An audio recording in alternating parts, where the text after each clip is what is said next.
Gold trusted gold buyers మీరు తాకట్టు పెట్టిన బంగారాన్ని విడిపించి ఈ రోజు ఉన్న మార్కెట్ ధరకు కొనబడను. క్యాంపస్ హెల్ప్ నేను చేస్తాను.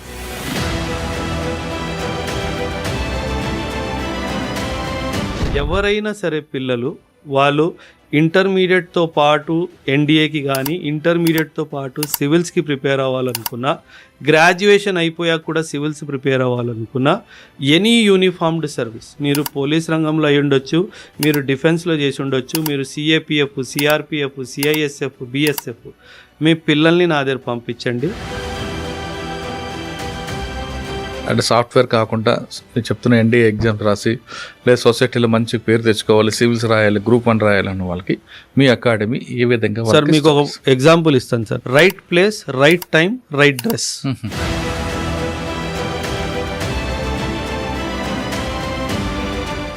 Welcome to I dream. Software ఉద్యోగాలు ట్రంప్ ప్రభావంతో పూర్తిగా కొలాప్స్ అవుతున్నాయి. ఆఫర్ లెటర్ వస్తా కానీ జాయినింగ్ ఆర్డర్స్ ఉండవు. ఇటువంటి సమయంలో సివిల్స్కి ప్రిపేర్ అవ్వాలా లేదు మరో ఉద్యోగానికి వెళ్ళాలా అనే అంశంపై మనతో మాట్లాడడానికి ఒబ్బరాయ్ గారు ఉన్నారు. ఆయన అడుగుదాం. సార్ నమస్తే అండి. నమస్తే సార్. క్యాంపస్ ఇంటర్వ్యూలు, ఆఫర్ లెటర్లు, జాయినింగ్ లెటర్ వస్తుందో తెలియదు. మరోవైపు అందరూ బీటెక్ చేసాం, అమెరికా వెళ్ళిపోవచ్చు అనుకుంటే అక్కడ ట్రంప్ కూడా వేరే వేరే కండిషన్లు పెట్టాడు. అక్కడున్న వాళ్ళే ఉద్యోగాలు వదులుకొని ఇక్కడికి వస్తున్నారు. ఇటువంటి సర్కంస్టెన్స్లో ఇప్పుడు మన దగ్గర ఉన్న సివిల్స్ కానీ లేదా చాలా జాబ్స్ ఉన్నాయి, వాటికి ప్రిపేర్ అవ్వాలంటే ఏం చేయాలి? ఫ్రెష్గా డిగ్రీ చదివిన వ్యక్తి సివిల్స్ ప్రిపేర్ అవ్వాలంటే ఏ ఆప్షన్లు ఏం తీసుకోవాలి? వాళ్ళకి ప్లాన్ బి ఉండాలా, ప్లాన్ ఏ మీదే వెళ్ళాలా? ఆప్షన్ ఏం తీసుకుంటే తొందరగా ఉద్యోగాలు వస్తాయి? 8-10 క్వశ్చన్లు ఉన్నాయి సార్ అందులో. Start with the offer letter, campus placement. ఒకవేళ వాళ్ళు మీ అకాడమీలో జాయిన్ అయితే వాళ్ళకి ఏ విధంగా మీరు ట్రైనింగ్ ఇస్తారు? అన్నీ చెప్తాను సార్. ఫస్ట్ మీరు అన్నట్టుగా క్యాంపస్ ప్లేస్మెంట్, ఆఫర్ లెటర్ ఇది ఒక బోగస్ సార్. అందరూ చేస్తున్నారు అనట్లేదు, కానీ ఎక్కువ మంది ఇదే చేస్తున్నారు. కాలేజ్ యొక్క బాధ్యత ఏంటి? మీకు ఆఫర్ లెటర్ తెప్పియడం. నేను తెప్పించాను. జాయినింగ్ లెటర్ ఏంటి దిక్కు సార్? 90+% ఉన్న పిల్లలకి జాయినింగ్స్ రావట్లేదు సార్. మీరు న్యూస్ కనుక చూస్తే గత నెల రోజుల్లోనే ఆల్మోస్ట్ 40,000 మందికి పైగా సాఫ్ట్వేర్లో ఉద్యోగాలు పోయాయి సార్. అవును. అండ్ కోర్ ఇంజనీరింగ్ సెక్టర్లో ఉద్యోగాలు కూడా లేవు పెద్దగా. అండ్ వీళ్ళు చదువుకుంటున్న చదువు కూడా పెద్ద గొప్ప చదువు ఏం లేదు. సో అన్ని వైపులా తప్పులు ఉన్నాయి సార్. సో ఈ యొక్క బ్యాక్గ్రౌండ్లో కాంపిటేటివ్ ఇండస్ట్రీ అన్నది ఒక మంచి ఆప్షన్ అయ్యే అవకాశం ఉంది సార్. అందుకే నేనేం సజెస్ట్ చేస్తానంటే సార్, పిల్లలకి మీరు బీటెక్ చేస్తున్నారు అనుకోండి, 3rd ఇయర్ లేదా 4th ఇయర్లోనే మీరు మీ కాంపిటేటివ్ ఎగ్జామ్స్ మీద ప్రిపరేషన్ స్టార్ట్ చేసేయాలి. ఒకవేళ చేయలేని పక్షంలో ఇమీడియట్గా మీరు అప్లై చేసుకున్నా సరే సాఫ్ట్వేర్ జాబ్కి, దాని ఒక్కదాన్ని నమ్ముకోకుండా ఏదో ఒక మంచి కాంపిటేటివ్ ఎగ్జామ్ కూడా ప్యారలల్గా ప్రిపరేషన్ స్టార్ట్ చేయాలి సార్. అంటే పోటీ పరీక్షలు అనేది ముందే ప్రిపేర్ అవుతుంటారు డిగ్రీ నుంచే సార్. నన్ను అడిగితే ఇంటర్మీడియట్ తర్వాతే అలా ఆలోచించడం స్టార్ట్ చేసేయాలి సార్. ఎందుకంటే సార్ గ్లోబల్ జియో పాలిటిక్స్ ఎంత ఘోరంగా షేప్ తీసుకుంటుందో మన అందరికీ తెలిసిన విషయం. ఈరోజు మిడిల్ ఈస్ట్ అంతా డిస్టర్బ్డ్ స్టేట్ ఆఫ్ అఫైర్స్లో ఉంది సార్. ఖచ్చితంగా అక్కడ పనిచేస్తున్న వాళ్ళ ఉద్యోగాలు అన్నీ పోతాయి కదా సార్.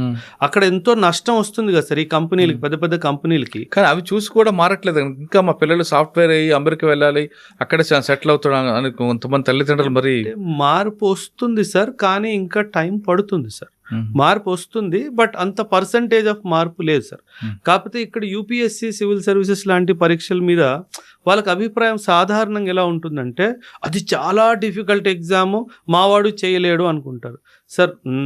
నా అనుభవంతో చెప్తున్నాను సార్. 14.5 సంవత్సరాల నుంచి ఇదే రంగంలో ఉన్నాను కాబట్టి, ఒక సాధారణమైన స్టూడెంట్ ఒక మంచి నిజాయితీతో ఒక 18 నెలలు కూర్చుంటే ఖచ్చితంగా ఈ ఎగ్జామ్ని క్రాక్ చేయాలి. కానీ సివిల్స్ అనగానే బాగా డబ్బులు ఇంట్లో పుట్టాలి, కాన్వెంట్లో చదువుకోవాలి అని కొంతమంది తల్లిదండ్రులు అనుకుంటారు. నా దగ్గరికి రండి, నాకు తగినంత హెల్ప్ నేను చేస్తాను సార్.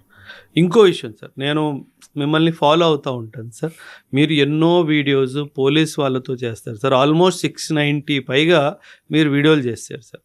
ఈ యొక్క వీడియో ద్వారా మీకు చెప్తున్నాను సార్, పోలీస్ వాళ్ళు చేసే పనికి ఏమంటారు, రికగ్నిషన్ ఉండదు సార్. మనం పండగ వచ్చినప్పుడు మన ఫ్యామిలీతో ఇంట్లో హ్యాపీగా గడుపుతాము.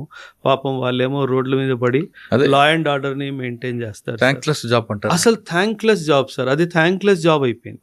సో మీ ఛానల్ ద్వారా నేను ఒక ఇంపార్టెంట్ ఒక అనౌన్స్మెంట్ ఏమి ఇవ్వాలనుకుంటున్నానంటే సార్, ఎవరైనా సరే పిల్లలు వాళ్ళు ఇంటర్మీడియట్తో పాటు ఎన్డీఏకి కానీ ఇంటర్మీడియట్తో పాటు సివిల్స్కి ప్రిపేర్ అవ్వాలనుకున్నా, గ్రాడ్యుయేషన్ అయిపోయాక కూడా సివిల్స్ ప్రిపేర్ అవ్వాలనుకున్నా, ఎనీ యూనిఫార్మ్డ్ సర్వీస్, మీరు పోలీస్ రంగంలో అయి ఉండొచ్చు, మీరు డిఫెన్స్లో చేసి ఉండొచ్చు, మీరు సిఏపిఎఫ్, సిఆర్పిఎఫ్, సిఐఎస్ఎఫ్, బిఎస్ఎఫ్, మీ పిల్లల్ని నా దగ్గర పంపించండి.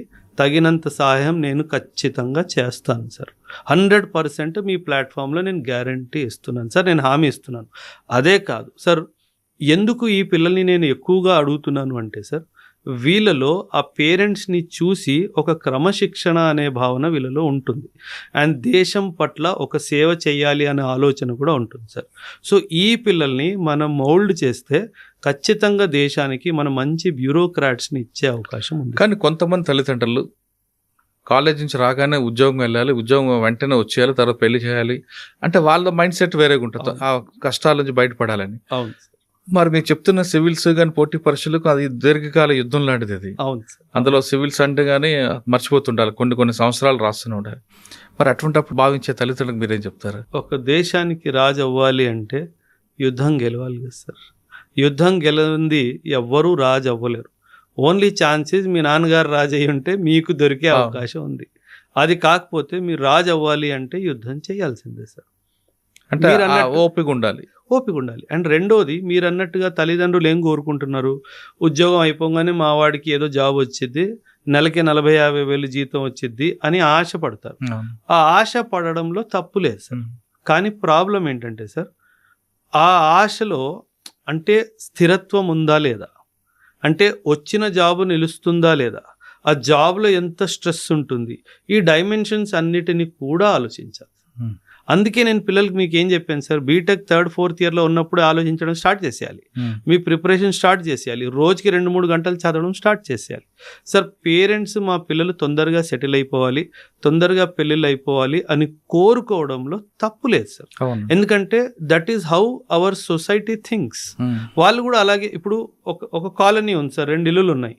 ఒక ఇంట్లో అబ్బాయి బీటెక్ అయిపోగానే ₹1,00,000 జీతం వచ్చింది, ఇంకొక అబ్బాయి ఏమో సివిల్స్ అని చెప్పి వెళ్ళాడు, సంవత్సరం అయింది, 2 సంవత్సరాలు అయింది, 3 సంవత్సరాలు అయిపోయింది, ఏది కనిపించట్లేదు, ఈ రిజల్ట్ కనిపించట్లేదు. వీడేమో ₹1,00,000 అన్నాడు, 1,20,000 అయిపోయింది, 1,40,000 అయిపోయింది, కంపారిజన్ స్టార్ట్ అయిపోయింది. అవును. కానీ ఒక్క మాట సార్, ఏ రోజైతే మీ అబ్బాయి కానీ అమ్మాయి కానీ సివిల్ సర్వీసెస్ అనే ఎగ్జామ్ని క్రాక్ చేస్తాడో ఆ రోజు మీకు వాళ్ళకి పోలికలే లేవు సార్. కరెక్ట్. ఒక 30 సంవత్సరాల తర్వాత మీ బాబు కానీ పాప కానీ సివిల్లో ఎక్కడంటే సాఫ్ట్వేర్లో ఉద్యోగం ఏ స్థాయికి అయితే చేరుకుంటారో దానికి పైన మీ బాబు 3 years తర్వాత కూర్చుంటాడు సార్.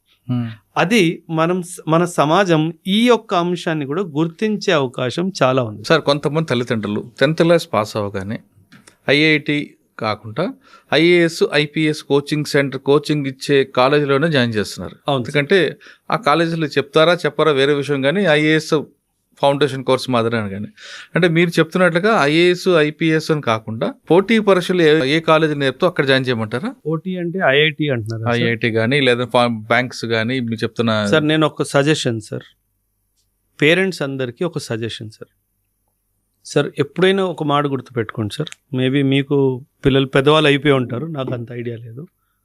ఎప్పుడైనా సరే సార్, 12th స్టాండర్డ్ తర్వాత మన పిల్లలు కాంపిటేటివ్ ఎగ్జామ్ రాయాలి సార్. అది పాస్ అయ్యారా, అక్కడికి వెళ్ళాలని ఉద్దేశం ఉందా లేదా పక్కన పెట్టండి సార్. కాంపిటేటివ్ మస్ట్ రాస్తే వాళ్ళ మైండ్ ఒక కాంపిటేటివ్ స్పిరిట్లో గ్రాడ్యుయేషన్ అంతా ఉంటుంది సార్. అరే ఈ కాంపిటేటివ్ ఎగ్జామ్లో ఇలా ఉంటుంది, మనం ఇలా ఉండాలి, ఈ మ్యాథ్స్ నేర్చుకోవాలి, ఇంగ్లీష్ నేర్చుకోవాలి, అవగాహన ఉంటుంది సార్. ఎవరికైనా సరే వాళ్ళ పిల్లలకి ఐఏఎస్ ఐపీఎస్ 10th తర్వాతే స్టార్ట్ చేసేయాలి అని అనిపిస్తే వాళ్ళకి ఒక గోల్డెన్ దారి చెప్తాను సార్. ఆ పిల్లలకి ఎన్డీఏ ఎగ్జామ్కి ప్రిపేర్ చేయండి sir. NDA exam is the best exam in the entire country sir. Maths test అవుతుంది, ఇంగ్లీష్ టెస్ట్ అవుతుంది, జిఎస్ టెస్ట్ అవుతుంది, పర్సనాలిటీ టెస్ట్ కూడా అవుతుంది. ఈ ఎన్డీఏ ఎగ్జామ్ రాసిన వాళ్ళందరూ పాస్ అయిపో ఎస్ఎస్బికి వెళ్ళు, ఎస్ఎస్బి పాస్ అయిపో, ఆ తర్వాత నేను వెళ్ళను అని చెప్పు, నో ప్రాబ్లం. కానీ ఒక మంచి అచీవ్మెంట్ ఏమైందంటే నువ్వు 12th తర్వాత వెంటనే ఎగ్జామ్ రాసావు కాబట్టి ఈ 2 years నీ చదువు ఏ డైరెక్షన్లో వెళ్ళిందో క్లారిటీ వస్తుంది. అదొకటి. ఎందుకంటే మీరు 10th తర్వాత ఇంటర్ ప్లస్ సివిల్స్ అనే అకాడమీస్లో మీ పిల్లల్ని జాయిన్ చేస్తే వాళ్ళు పరీక్ష రాసేది 5 సంవత్సరాల తర్వాత. వాడి ఇంప్రూవ్మెంట్ ఏం జరుగుతుందో అసలు ఐడియా రాదు. సో బెస్ట్ ఏంటంటే పిల్లలకి ఇంటర్మీడియట్లో ఎంపీసీఏ ఇవ్వాలి సార్. ఈ చాలా మటుకు కాలేజెస్ ఏవైతే ఈ ఐఏఎస్ ఇంటర్ ప్లస్ ఐఏఎస్ నడుపుతున్నారో వీళ్ళు కావాలని పిల్లల్ని డైవర్ట్ చేయాలి అనే ఉద్దేశంతో హెచ్పిజి, జాగ్రఫీ ఇలాంటి సబ్జెక్ట్స్ చెప్తున్నారు. అది పిల్లలకి చేసే చాలా పెద్ద అన్యాయం సార్. మీరు ఇండియన్ ఆర్మ్డ్ ఫోర్సెస్లో ఎయిర్ ఫోర్స్ ఎగ్జామ్ తీసుకోండి, వాడేమంటాడు 12th maths and physics compulsory అంటాడు. మీరు నేవీ ఎగ్జామ్స్ తీసుకోండి, 12th maths and physics compulsory అంటాడు. ఇస్రో ఎగ్జామ్స్ తీసుకోండి, డిఆర్డిఓ ఎగ్జామ్స్ తీసుకోండి, ఎనీ సైంటిఫిక్ రంగంలో ఎగ్జామ్స్ తీసుకోండి, ఫిజిక్స్ మ్యాథ్స్ మస్ట్. మీరు మీ పిల్లలకి హెచ్పిజి లాంటి ప్రోగ్రామ్స్ చేపిస్తే వాళ్ళకి కాంపిటేటివ్ అవకాశాలు చాలా తగ్గిపోయాయి కదా సార్.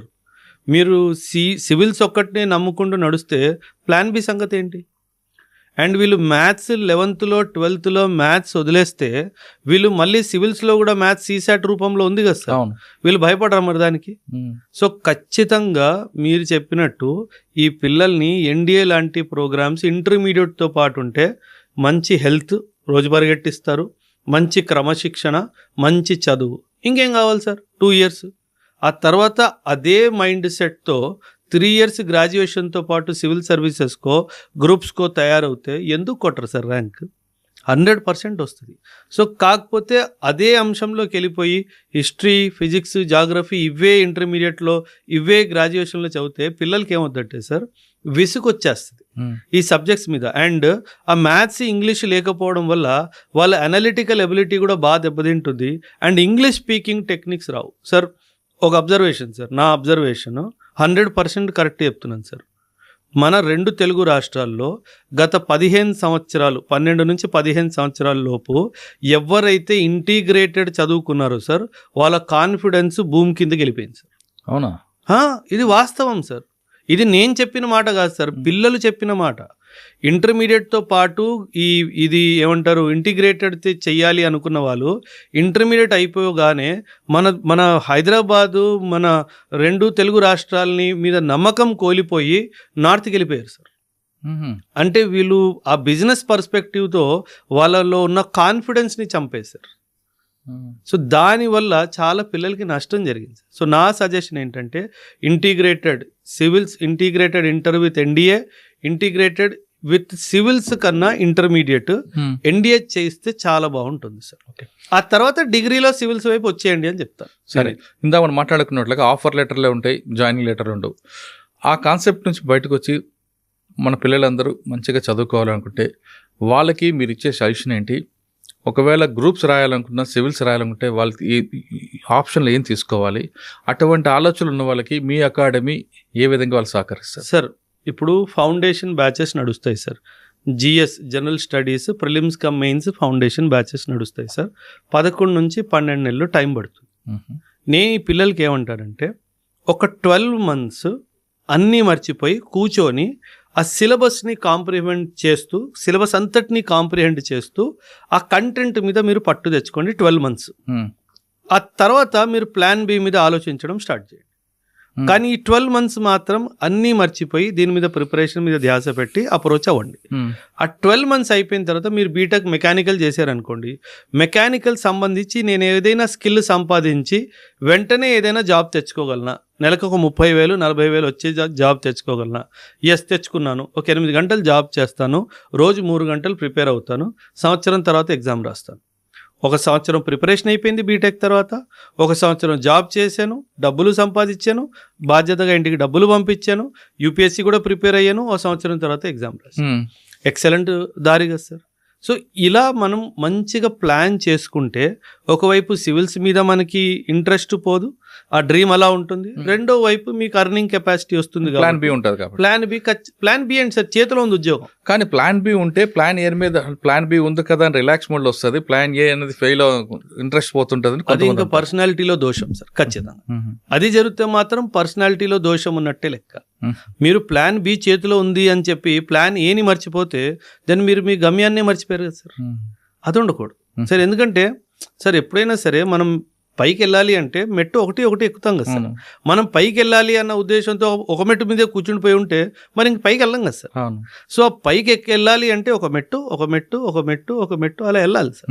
మీరు ఆగిపోతే ఇంక పైకి వెళ్ళడం ఆగిపోతారు సార్. అటువంటి ఆలోచన వాళ్ళకి అంటే సాఫ్ట్వేర్ కాకుండా నేను చెప్తున్న ఎన్డీఏ ఎగ్జామ్స్ రాసి లేదా సొసైటీలో మంచి పేరు తెచ్చుకోవాలి, సివిల్స్ రాయాలి, గ్రూప్ 1 రాయాలి అన్న వాళ్ళకి మీ అకాడమీ ఏ విధంగా? సార్ మీకు ఒక ఎగ్జాంపుల్ ఇస్తాను సార్. మా అకాడమీ ఏం చేస్తుందని అడిగారు కదా sir. APPSC group 1 group 2 notification రాబోతుంది అని చెప్పేసి మన ఆంధ్ర ప్రభుత్వము యుగాది నాడు రిలీజ్ చేసింది. సాధారణంగా ఏపీపీఎస్సీ గ్రూప్ 1 గ్రూప్ 2 క్లాసెస్ 50,000 నుంచి 70,000కు ఉంటాయి సార్. నేను కేవలం 6,991కి ఇచ్చాను సార్. అదేంటి ఇచ్చాను సార్. నేను నా క్యాల్కులేషన్ చేసుకున్నాను, నా ఖర్చు ఎంత వస్తుందో చూసుకున్నాను. నా ఖర్చుకి తగ్గట్టుగా నా ఖర్చుని divided by number of students పెట్టి 6,991కి ఇచ్చాను సార్. మార్కెట్ అంతా అదిరిల్లిపోయింది, ఏంటి వీడు అని చెప్పి. నేను ఇవ్వగలిగాను, నువ్వు ఇవ్వగలిగితే నువ్వు ఇచ్చుకో. I want to help sir. ఎంతమంది జాయిన్ అయ్యారు? 1,000+ జాయిన్ అయ్యారు. 1,000+ జాయిన్ అయ్యారు సార్. ఇంకా జాయిన్ అవుతూనే ఉన్నారు సార్. సార్ ఇన్స్టిట్యూట్ పిల్లలకి మంచి పాఠంతో పాటు మంచి స్టడీ మెటీరియల్ అండ్ మెంటర్షిప్ ఇవ్వాలి సార్. నేను అదే ప్రామిస్ చేస్తాను సార్. నేను ఏ రోజు కూడా సక్సెస్ ప్రామిస్ చేయలేదు సార్. నేను నాలెడ్జ్ ప్రామిస్ చేశాను, అది డెలివర్ చేశాను సార్. నేను డిసిప్లిన్ కూడా ఉంటుంది 100% సార్. సార్ మీరు వ్యవహారంలో మార్పు రాలేదు అంటే మీరు జీవితంలో ఏది సాధించలేరు సార్. ఇది గుర్తుపెట్టుకోవాలి సార్. నీ వ్యవహారంలో మార్పు వచ్చిందంటేనే నువ్వు ఏదైనా సాధించగలవు.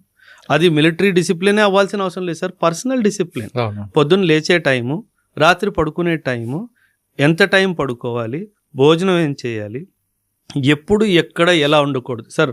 మిలిటరీలో ఒక లైన్ ఉంది sir, right place right time right dress. సరైన సమయంలో సరైన దుస్తులు వేసుకొని మీరు ఏమంటారు, సరైన ప్లేస్లో సరైన దుస్తులు వేసుకొని సరైన టైంకి వెళ్తే మీ వైపు ఎవరైనా వేలెత్తి చూపించగలరా? Answer is no. So you have to maintain that discipline with you. ఇప్పుడు మీరు సార్ 3 o'clockకి స్టార్ట్ చేద్దాం అన్నారు. నేను కింద వచ్చినప్పుడు 2:53 టైం అయింది. నేను 7 నిమిషాలు ముందు వచ్చాను. నేను వచ్చినప్పుడు మీరు రెడీగా నా కోసం వెయిట్ చేశారు అంటే మీరు కూడా ఒక డిసిప్లిన్డ్ పర్సన్. సో సందర్భాలు ఉన్నాయి. నేను వెళ్ళాక 2 గంటల తర్వాత షూట్ స్టార్ట్ అయిన సందర్భాలు కూడా ఉన్నాయి. నేను చేతులు ఎత్తేసి ఇంకోసారి రాను మీ దగ్గర అని చెప్పేసారు. ఎందుకంటే నీకు టైం సెన్స్ లేకపోతే నాకు లేదని కాదు కదా. So that is where it defines a person sir. మీరు ఎంతో మంది బ్యూరోక్రాట్స్కి ఇంటర్వ్యూలు చేశారు సార్. మీరు వాళ్ళ పర్సనాలిటీ చూశారు కదా సార్. ఆ పర్సనాలిటీ లేనిది మీకు సక్సెస్ ఎలా వస్తుంది సార్? పర్సనాలిటీ టెస్ట్ ఉంది యూపీఎస్సీలోనే, 275 మార్కులు. 275 మార్కులు మీ పర్సనాలిటీ చూస్తున్నాడు. నీకు పుస్తకం నాలెడ్జ్ బాగానే ఉంది, పర్సనాలిటీ లేకపోతే మార్కులు ఇవ్వడు. మరి నువ్వు ఐఏఎస్ ఆఫీసర్ ఎలా అవుతావు? సో పర్సనాలిటీ కూడా ఇస్తాను, చదువు ఇస్తాను, మంచి స్టడీ మెటీరియల్ ఇస్తాను, మంచి మెంటర్షిప్ ఇస్తాను, మంచి సపోర్ట్ ఇస్తాను. ఓకే, గ్రూప్ 1 గురించి చెప్పారు. సివిల్స్ గురించి? సివిల్ సార్ ఫౌండేషన్ బ్యాచ్ 12 నెలలు సార్, 11 to 12 months. జిఎస్ కంప్లీట్గా 1000 నుంచి 12 గంటల క్లాసెస్ ఒక 11.5 monthsలో కంప్లీట్ చేస్తాను. Optional subjects PSIR, anthropology, Geography, history, sociology, ఎన్నో ఆప్షనల్ సబ్జెక్ట్స్ కూడా కంప్లీట్ స్టడీ. మీరు చెప్పిన ఆప్షన్లో తెలుగు కూడా ఉందా? అంటే సార్ చెప్పడంలో తెలుగు చెప్తాము. తెలుగు లిటరేచర్ అంటున్నారా సార్? తెలుగు లిటరేచర్ ఆప్షన్ కూడా ఉంటుంది సార్.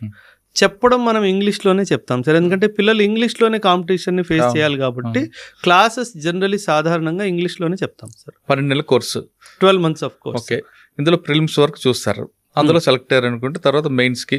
సార్ నేను గత 4 సంవత్సరాల నుంచి ప్రిలిమ్స్ పాస్ అయిన పిల్లలకి ఒక్క చిల్లి గవ్వ రూపాయి తీసుకోకుండా పూర్తిగా మెయిన్స్ ప్రిపరేషన్ చేయించాను. దీక్ష ప్రోగ్రామ్ అనే పేరుతో ఇప్పుడు మళ్ళీ స్టార్ట్ చేస్తాను సార్. May 24th ప్రిలిమ్స్ అయిపోతుంది కదా, మే లాస్ట్ వీక్ కానీ June 1st వీక్ కానీ దీక్ష ప్రోగ్రామ్ స్టార్ట్ అవుతుంది.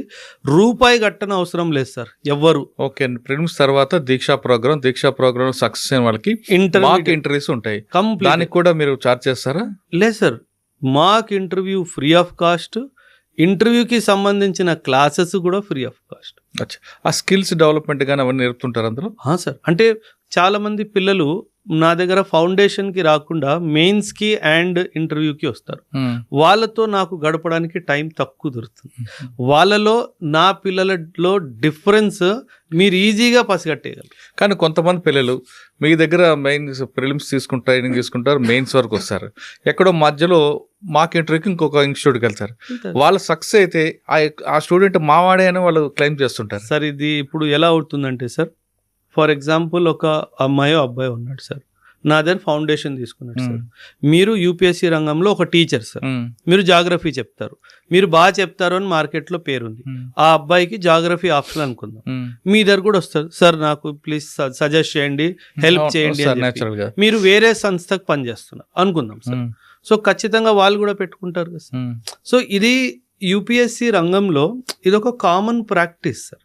కాకపోతే కాంపిటీషన్ కమిషన్ ఆఫ్ ఇండియా ఏం చెప్తుందంటే, మీరు ఎప్పుడైతే పబ్లికేషన్ చేసుకుంటారో మా స్టూడెంట్ అని చెప్పి ఖచ్చితంగా కింద రాయండి మీ దగ్గర ఏం తీసుకున్నారు. సో అది రాస్తే సార్ ఆల్ ఓవర్ ఇండియాలో నేను కేవలం ఏకైక ఇన్స్టిట్యూషన్ 2025లో 98 ర్యాంకులు వచ్చాయి సార్. 98 మంది నా దగ్గర ఎవరు ఏం తీసుకున్నారో మొత్తం రాశాను sir. There is no cheating sir. నా దగ్గర ఫౌండేషన్ కొంతమంది వాళ్ళ ఫోటో పేరు పెట్టి ర్యాంకర్ హోల్డర్ మా వాళ్ళని చెప్తుంటారు కదండి. అంటే సార్ క్రాస్ క్లెయిమ్స్ అవుతూ ఉంటాయి సార్. అంటే చాలా మంది పిల్లలు ముఖ్యంగా మాక్ ఇంటర్వ్యూస్ కోసము చాలా మంది దగ్గరికి వెళ్తుంటారు, మెంటర్షిప్ కోసం కూడా చాలా మంది దగ్గర వెళ్తూ ఉంటారు. సహజంగా కొందరు ఇప్పుడు ఫర్ ఎగ్జాంపుల్ సార్ ఒక స్టూడెంట్ ఉన్నాడు సార్, ఈ సంవత్సరము మీ ఇన్స్టిట్యూట్తో ప్రయత్నం చేశాడు, అవ్వలేదు. 2వ సంవత్సరం నా దగ్గరకు వచ్చాడు, అయ్యింది అనుకుందాం, ఎగ్జాంపుల్ అయ్యింది అనుకుందాం. సో అయినప్పుడు నేను క్లెయిమ్ చేస్తాను, మీరు క్లెయిమ్ చేస్తారు, ఎందుకంటే కొంచెం గొప్ప మీరు చెప్పుంటారు కదా సార్. సో ఖచ్చితంగా ఆ హక్కు మీకు కూడా ఉంది. కాకపోతే ఒకటే సజెషన్ ఏంటంటే, మెన్షన్ క్లియర్లీ నువ్వేమి ఇచ్చావు, అది న్యాయంగా నువ్వు ఇంటర్వ్యూ సపోర్ట్ ఇచ్చావా, మెయిన్స్ టెస్ట్ సిరీస్ సపోర్ట్ ఇచ్చావా, మొత్తం ఫౌండేషన్ ఇచ్చావా, ఇదంతా చెప్పండి. కానీ అఫీషియల్గా చూసుకుంటే మాత్రం కనుక సార్, మనం ఎప్పుడైనా స్టేట్ గవర్నమెంట్లో ఏదైనా ప్రాజెక్ట్స్ వచ్చినప్పుడు వాళ్ళు ఓన్లీ ఫౌండేషన్ స్టూడెంట్స్ మాత్రమే లెక్కలో తీసుకుంటారు. నీ దగ్గర ఫౌండేషన్ తీసుకున్న వాళ్ళనే వాళ్ళు మీ స్టూడెంట్ లాగా భావిస్తారు. కానీ మీ దగ్గర జాయిన్ అయిన వాళ్ళకి cell phone not allowed, YouTube చూడదు అంటారు కదా. అంటే నాకు అలవాటు ఉంది సార్. నేను ఏమంటానంటే సార్ ఇది మంచిది కాదు సార్. ఇది అంటే మన శరీరానికి కూడా మంచిది కాదు సార్. చాలా రేడియేషన్ సార్, పాజిటివ్ అయాన్స్ బాగా రిలీజ్ అవుతాయి సార్. పిల్లలు ఒకవేళ సోషల్ మీడియాలో ఎక్కువ టైం స్పెండ్ చేస్తే, ఇప్పుడు ఈ ట్యూబ్ లైట్ ఉంది సార్, మనం లైట్లో కూర్చున్నాం, ఎన్నో వేల లక్షల పాజిటివ్ అయాన్స్ మన బాడీ మీద బంబార్డ్ అవుతుంది. సో మన బాడీ చాలా స్ట్రెస్లో ఉంది, మనకు అనిపించట్లేదు. కానీ ఏమంటారు, క్వాంటమ్ ఫిజిక్స్ ఏమంటుందంటే, మీ body is expose to lot of radiation. ఈ కెమెరా వల్ల కానీ, ఈ మైక్ వల్ల కానీ, ఇదంతా రేడియేషన్ ఎఫెక్ట్ కదా సార్. మీరు ఎక్కువసేపు ఫోన్లో ఉంటే మీ బ్రెయిన్ స్ట్రెస్ అవుతుంది. అంటే సార్ యూపీఎస్సీ ప్రిపరేషన్ ఎలా అంటే sir, it is not information transfer sir. ఆ ఇన్ఫర్మేషన్ని నువ్వు ప్రాసెస్ చేయాలి. అంటే నువ్వు ఫోన్కి దూరంగా ఉండాలి. నువ్వు ఫోన్కి దూరం లేవనుకోండి సార్, నువ్వు స్ట్రెస్ తెచ్చుకుంటున్నావు నీ వైపు. నువ్వు తెచ్చుకుంటున్నావు అంటే ఆ 1 year 2 yearsలో అయ్యేది 3 yearsలో 4 yearsలో 5 yearsలో. కానీ కొంతమంది కేవలం యూట్యూబ్ చూసి సెలెక్ట్ అవుతున్నారు. లేదు సార్, అది నేను నమ్మను sir. Sorry, I don't agree with that. ఎందుకంటున్నాను సార్, మీకు ఒక పాఠం అర్థం కాలేదు అండ్ నువ్వు యూట్యూబ్కి వెళ్ళి ఆ పాఠం చూసి నేర్చుకున్నావు అంటే ఫైన్. అంతేగాని నేను పూర్తిగా ప్రిపరేషన్ యూట్యూబ్ని ఎందుకంటే సార్ యూట్యూబ్లో ఎక్కడ ఏ విషయం మీద అన్ని వీడియోస్ లేవు. అండ్ ఆ వీడియోస్ ఎప్పుడో పాత 2 సంవత్సరాలు 3 సంవత్సరాల క్రితం వీడియోస్. సో దాని యొక్క క్వాలిటీ అంతగా రాదు సార్. సార్ నేనేమంటానంటే సార్, నేను ఒక పాఠం తీసుకున్నాను, ఫండమెంటల్ రైట్స్. ఈరోజు అందులో ఒక ఆర్టికల్ ఉంది, అబాలిషన్ ఆఫ్ టైటిల్స్, ఆర్టికల్ 18 అని ఉంది. అది నీకు అర్థం కాలేదు, నువ్వు ఇంటికి వెళ్తావు, క్లాస్ నోట్స్ ఇంకోసారి చదవడానికి ట్రై చేస్తావు, అర్థం అవ్వలేదు. టెక్స్ట్ బుక్ తీస్తావు, అర్థం అవ్వలేదు. గూగుల్ నెల అడుగుతావు, అర్థం అవ్వలేదు. లాస్ట్ రిజార్ట్ యూట్యూబ్కి వెళ్తాం. యూట్యూబ్ వల్ల వచ్చే ప్రమాదం ఏంటంటే సార్, ఇన్ఫర్మేషన్ ట్రాన్స్ఫర్ అవుతుంది కానీ పర్స్పెక్టివ్ బిల్డింగ్ అవ్వదు. సార్ సింపుల్ సార్, మనం చదివితే అది మనం కనెక్ట్ చేసుకున్న తీరు వేరు సార్. యూపీఎస్సీ సివిల్ సర్వీసెస్ ఎలా అంటే మెయిన్స్ ఎగ్జామ్ రాయాలి, డిస్క్రిప్షన్లో రాయాలి, ఇన్ఫర్మేషన్ ఉండడం కాదు, దాన్ని ప్రాసెస్ చేస్తూ నీ అభిప్రాయంతో పాటు పేపర్లో పెట్టాలి. అది పెట్టాలి అంటే నువ్వు చదవాలి కదా సార్. అది పిల్లలు మర్చిపోతున్నారు సార్. కాన్సన్ట్రేషన్ బాగా పడిపోయింది సార్. 13 సెకండ్లు కాన్సన్ట్రేషన్ ఉండిపోయింది సార్. అంటే 13 సెకండ్స్ తర్వాత నెక్స్ట్కి వెళ్ళిపోతున్నారు. అంటే 13 సెకండ్స్ కంటే ఎక్కువ పిల్లలు కాన్సన్ట్రేట్ చేయలేకపోతున్నారు అంటే వాళ్ళ కాన్సన్ట్రేషన్ కెపాసిటీ, ఇంటెలిజెన్స్ కెపాసిటీ పోయినట్టే కదా సార్. ఇంకా సివిల్స్ రాయాలనుకున్న వారు ఖచ్చితంగా సెల్ ఫోన్కు దూరంగా ఉండి మీ అనుకున్న లక్ష్యం సాధిస్తారంటున్నారు ఓబరాయ్ గారు. ఆయన చెప్తున్నట్లుగా సాఫ్ట్వేర్ ఉద్యోగాలు ఇప్పుడున్న పరిస్థితులు బాగాలేదు కాబట్టి కాంపిటేటివ్ ఎగ్జామ్లకి ఖచ్చితంగా ప్రిపేర్ అవ్వండి. ముఖ్యంగా ఇంటర్మీడియట్ నుంచి అది వెళ్తే మీరు అనుకున్న లక్ష్యాన్ని సాధించడం ముందుంటారంటూ ఓబరాయ్ సార్ చెప్తున్నారు. ఇది వారం ఓబరాయ్ గారు ఎక్స్క్లూజివ్ ఇంటర్వ్యూ. వచ్చే వారం మరొక మళ్ళీ కలుద్దాం. నమస్తే. థ్యాంక్ యూ అండి. Thank you very much. Thank you very much.